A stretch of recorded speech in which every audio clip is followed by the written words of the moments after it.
Hello, and welcome to Stories from India, a podcast where we talk about myths, legends, and folk tales from India. I'm your host, Narad Muni, and I'm a mythological character myself. I have the gift of eternal life and knowledge of the past, the present, and the future. By profession, I'm a traveling musician and a storyteller. So, the way I'm doing my job is by podcast. In this episode, we are going to talk about a folk tale from Jain scripture. The story is set in medieval India in a little village. It's a story of a girl who made friends with a snake, and in return, she got a magic grove. Gauri was a young woman. She lived with her father, Lachar, her stepmother, Buri, and her half sister, Mauni. Mauni was about the same age as Gauri. And if you think the household was a happy one, I have a bridge to sell you. The stepmom was a balance of nice and mean to Gauri and Mauni. But the problem was that she was exclusively nice to her own daughter and very mean to Gauri.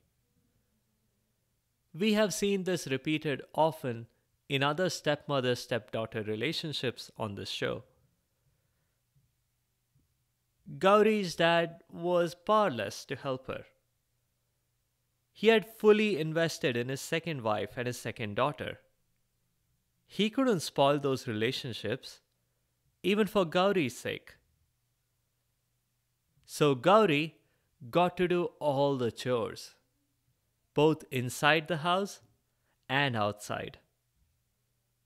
Her daily routine consisted of waking up early and doing all the tasks she could find in Cinderella's handbook for the oppressed girl, which included making breakfast for Buri and Mauni, sweeping the floors without a Roomba, cooking lunch in advance for everyone, doing the laundry, watering the garden, milking the cows, fetching groceries, and fetching the newspaper. And even on Sundays, she wasn't even allowed to read the funny papers or even solve the crossword. And she had to do all of this before 11 a.m. because that's when the family would wake up and complain about how the breakfast was only room temperature instead of being piping hot. The morning on which the story begins was no different, except Buri complained about how the fork and knife on her breakfast tray were not perfectly parallel. She had measured them with a protractor, and they were only at 178 degrees. It had upset Buri that the ungrateful Gauri was trying to shortchange her those 2 degrees. Gauri listened to her stepmom without raising any objections. A long time ago, she would have tried to explain, but experience had taught her that it was best to be quiet. Gauri simply checked off the be scolded by stepmom item on her checklist. Incidentally, this checklist was from the same Handbook for the Oppressed Girl by Cinderella. Next on that checklist was taking the cows out to graze. This was probably Gauri's favorite time of day. In between the morning's hard work and the afternoon chores, walking her cows for miles in the hot sun was by comparison almost a vacation. She led her cows away from the village. The little dirt road she was taking led to a patch of grass miles away. It was the closest thing that came to a highway, and this one didn't even have any rest stops. When she finally got there and let her cows loose, that would be her hour of relaxation. But today, she wasn't having any of that either.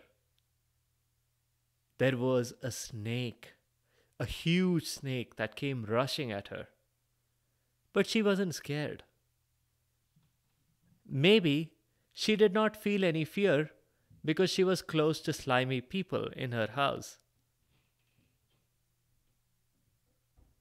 But she was surprised when the snake spoke to her. And she was even more surprised when she realized she understood the snake. And she was most surprised of all when she realized the snake understood her too. "Help me," the snake said. "Did you speak? And I understood that? Am I speaking parcel tongue?"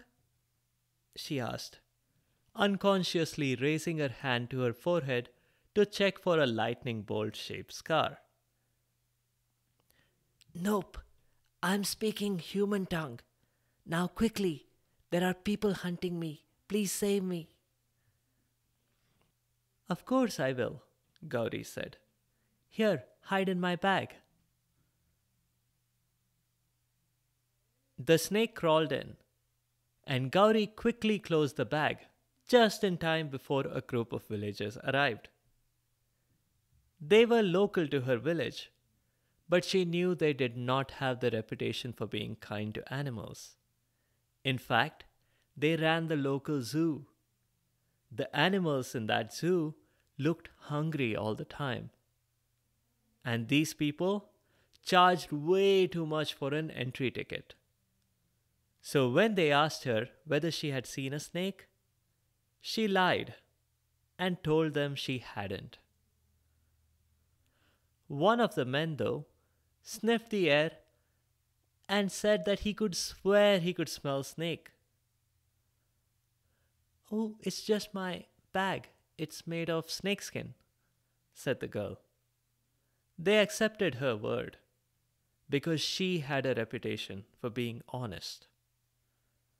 After they left, she let the snake out, meaning to ask it lots of questions. How had it learned the human language? And why hadn't it negotiated with those people in human tongue? But some of her questions were instantly answered because the snake transformed into a person. And not just an ordinary person, it was a god. He introduced himself as Nag, a lesser known god, but with tremendous power. "Well, I don't know about that. If you have such tremendous power, why didn't you just transform yourself and protect yourself?" asked the girl. "I was testing you, Gauri. I've been observing you." Then, as he saw the look of alarm on her face, he quickly added, "I don't mean I was stalking you or anything. It's just that I know how you're treated in your house. And to make things better, I'm going to give you a gift. Ask me for anything. Go on." "Okay, I want world peace," said Gauri. "Oh, anything but that," said Nag, shuffling his feet. "That's a problem that can't be solved by anyone." "Fine," said the girl. "I'll settle for a grove for my cows. That way, they don't have to walk too long just to get to this tiny patch of grass here." Nag took out his wand, waved it around, muttering some spells, and just like that, a whole bunch of trees appeared. He handed her an instruction manual and told her that the grove was voice activated. "Sort of like a Google Home or Alexa," he said. "Google Home? Alexa? What are those?" asked Gauri. Oops, wrong millennium, said Nag, and asked her to ignore his last comment. He did show her how the whole thing was mounted on roboticized wheels and sensors so that the whole grove could follow her wherever she went. She could also send it away when she didn't need it. It was solar powered, and it would source moisture from the atmosphere. The grove was also carbon negative, so she would not have to worry about damaging the environment for her descendants 1,000 years in the future. He did also say that the gift that she had asked for was a very selfless one, and that had impressed him so much that he would throw in a bonus. He would watch over Gauri. In a non creepy way, he quickly added. He would be her guardian angel, and if she was ever in danger, she only had to think of him. Gauri was thrilled.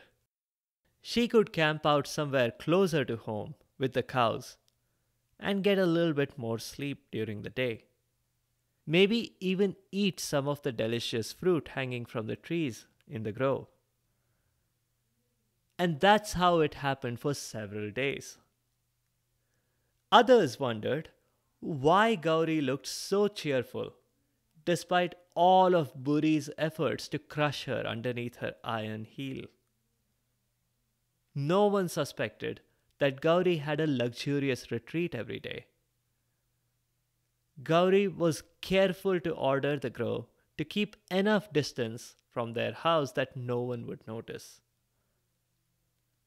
One day, though, the king of the land, King Bhola, stumbled on the grove when he was out hunting. He was surprised because this wasn't anywhere on his Google Maps. If Google got it wrong, there had to be some magic involved. Soon enough, the king was proved right, because the whole grove started moving. How that had happened was that Gauri had woken up in another part of the grove and was walking away with her cows. Naturally, the grove was following her.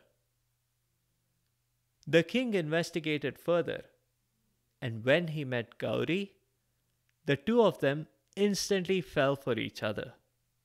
It wasn't long before they met regularly, and pretty soon the king even suggested that she might be his queen.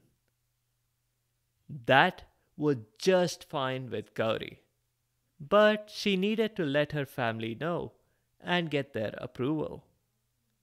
The king narrowed his eyes and said, "You realize that I'm the king of the land, right? They can't refuse me. If they do, I can simply order them to accept." Gauri pointed out that if they refused, she would refuse. So he'd better make a good impression on them. She was careful not to speak ill of Buri and Mauni, though. After all, family is family, she thought. The king did make a good impression, especially when he showed up wearing golden clothes, in a golden chariot, driven by gold-covered horses.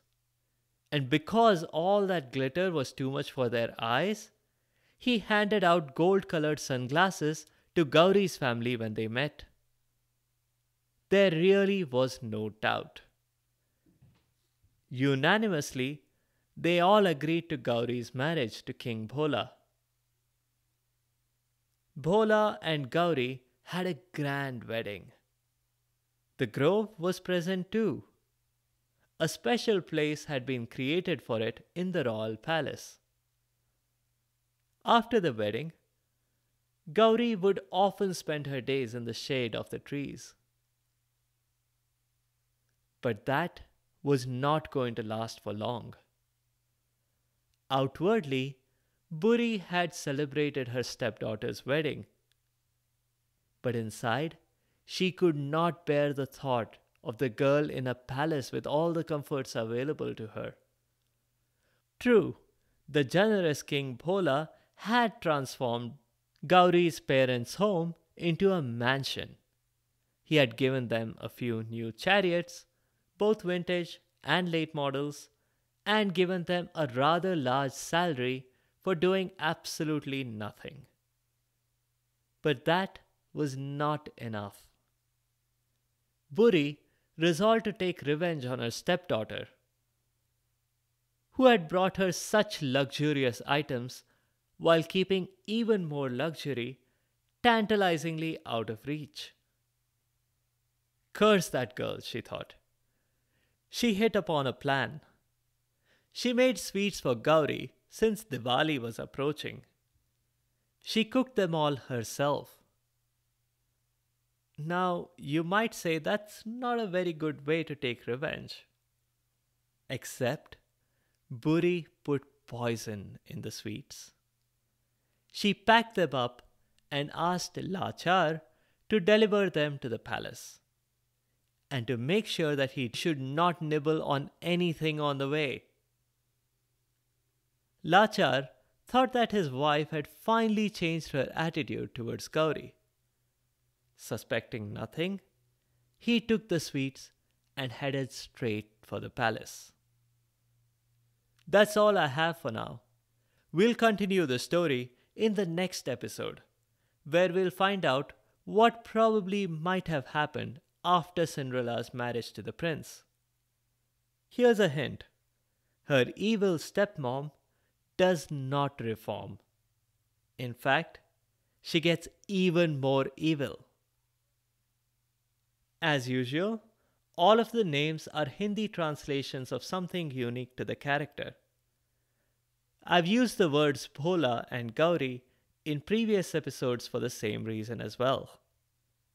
I'll reserve the translations for the conclusion of the story. That's all for now.